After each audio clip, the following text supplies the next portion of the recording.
ఇప్పుడు ప్రజెంట్ చేసే ఐటమ్ ఏంటంటే వేమన శతకంలో నుంచి ఒక పద్యం తీసుకుంటున్నాను. ఉప్పు కప్పురం అనే పద్యము కొంతమందికి సినీ కళాకారులకి రాజకీయ నాయకులకి ఇస్తే వాళ్ళు ఏ విధంగా మాట్లాడతారు, ఏ విధంగా నడుస్తారో మీ ముందు చూపిస్తున్నాను.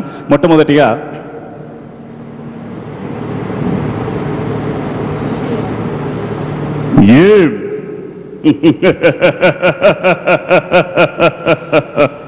మేమేమిటి ఉప్పు కప్పురం పద్యం చెప్పడం ఏమిటి?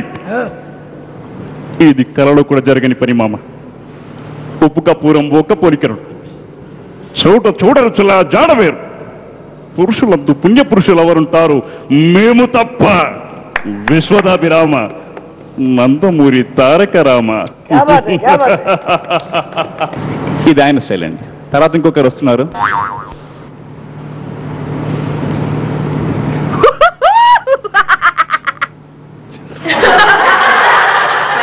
అదే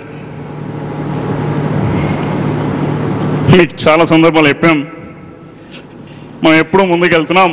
చాలా సందర్భాలు ముందుకెళ్ళాలి. 9 సంవత్సరాలు ముందుకెళ్ళాం, మళ్ళీ బ్యాక్ వచ్చాం.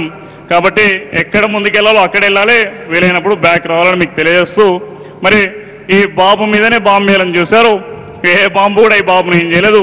ఎందుకంటే నేనే పెద్ద బాంబుని, ఏ బాంబు నన్ను ఏం చేయలేదని తెలియజేస్తున్నాను. మరి అధ్యక్ష, చాలా సందర్భాల్లో చాలా స్పెసిఫిక్గా చెప్పడం జరిగింది.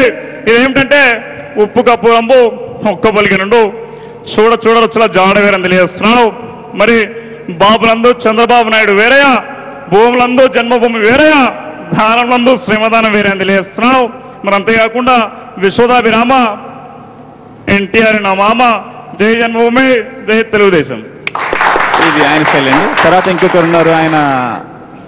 ఆయన నడకలో ఒక కాన్ఫిడెన్స్ కనబడుతుంది. ఏ విధంగా ఉంటుందంటే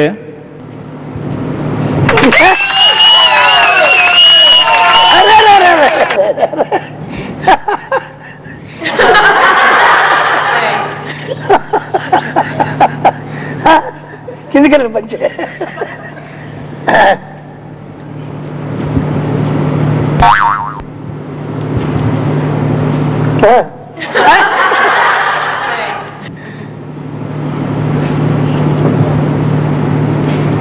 అధ్యక్ష,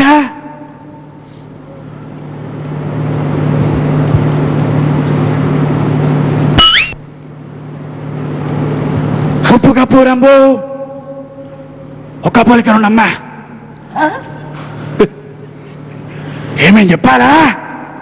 చంద్రబాబు నాయుడు చెప్తే నవ్వలే కానీ మేము చెప్తే నవ్వుతారమ్మా.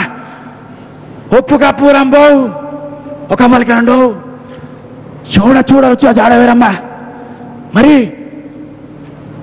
ఏబిసిడీలందు వైఎస్ వీరయ్య, విశ్వదాభిరామ, చంద్రబాబుదే పెద్ద డ్రామా. ఇది ఆయన స్టైల్ అండి.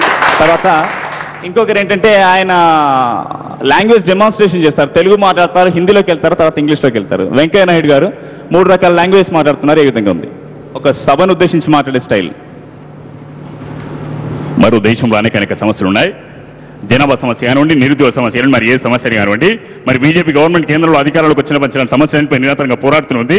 మరి కొంతమంది కావాలని, మరి కొంతమంది వద్దని ఎందుకు రాతాంతం చేస్తున్నారో అర్థమవట్లేదు. It should be very clear that if they want to accept, reject. హమ్ గాలి కే జవాబ్ గాలి సే దేతే, గోలి కే జవాబ్ గోలి సే దేతే, అయితే అటాక్ లేకపోతే అటాక్.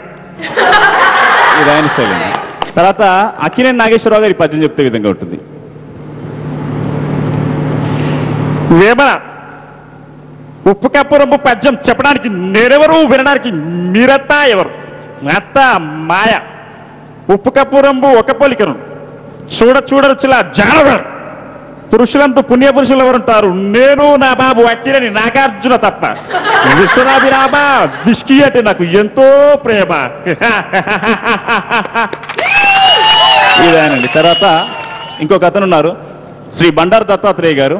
ఆయన మాట్లాడే స్పెషాలిటీ చాలా గమ్మత్తుగా ఉంటుంది. అది ఏ విధంగా ఉంటుందంటే కొంచెం చాలా కీన్గా అబ్జర్వ్ చేయాల్సిన విషయం ఉంటుంది. ఇక్కడ ఆయన బండారు దత్తాత్రేయ గారు మాట్లాడుతున్నారు.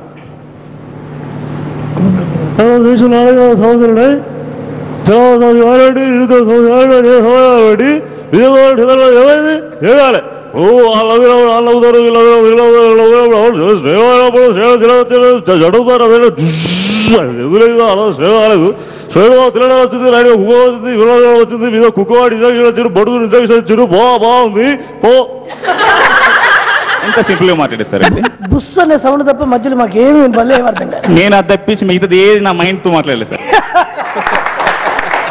తర్వాత అయినా పద్యం చెప్తాండి, 4 cuts లో 4 cutting లో అయిపోతుంది. ఎలా అంటే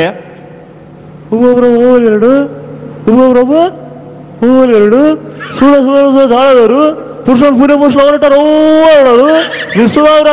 లాస్ట్ టైం చూడు, అది మర్చిపోయినా. ఎందుకంటే బుక్ తిరిగిపోయింది, కొత్త బుక్ కొనుక్కొస్తే కరెంట్ పోయింది. బాగుంది అయిపోయిందండి. ఓ తప్ప ఏమి అర్థం కాదు. ఏ పో తప్పించి నాకు కూడా అదే అర్థమైంది సార్. బుక్ చినిగిపోయింది. Thank you so much.